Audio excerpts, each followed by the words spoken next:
I had so many requests for this chuck roast stew recipes. I promise you will want to stick around for this one. I love making this before a soccer game and coming back to a nice stew ready to go. First, what you'll need is 2 pounds of chuck roast stew meat. Turn on your Instant Pot to saute mode and let it get hot. Add about 1 to 2 tablespoons of butter on the bottom of your Instant Pot and then start sauteing the chuck roast.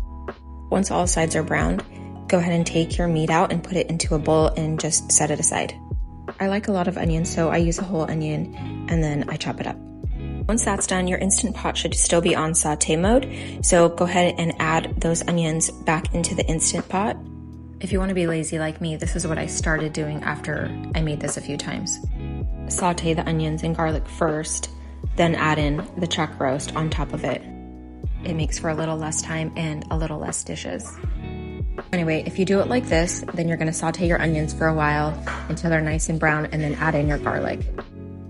This is the garlic press that I use and it's amazing. It makes cutting garlic so easy, and everything I'm using is going to be linked in my Amazon storefront or in the video below. I also forgot to mention that I add 1 tablespoon of salt. So after a few minutes, once the garlic and onion look like they're done, you can go ahead and add your beef back in. After you have everything back in the pot, then you can go ahead and add your water. I add about 4.5 cups of filtered water. Also, don't forget, I have a $7 keto cookbook linked below. Now I'm gonna add about 1/4 cup of organic Worcestershire sauce. You really don't wanna do too much because it can be overpowering. If you are on carnivore, you can omit the sauce, the onions, and the garlic, and then just add the water, the salt, and the Parmesan at the end.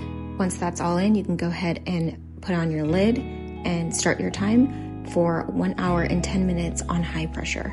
I make this on nights when my 5-year-old has soccer, so we go to soccer, come back, and then the stew is ready. So sometimes I leave it on keep warm for a few hours, or I just open it up and eat it as soon as the timer is done. After you get it all served up, then you can go ahead and add your Parmesan and enjoy.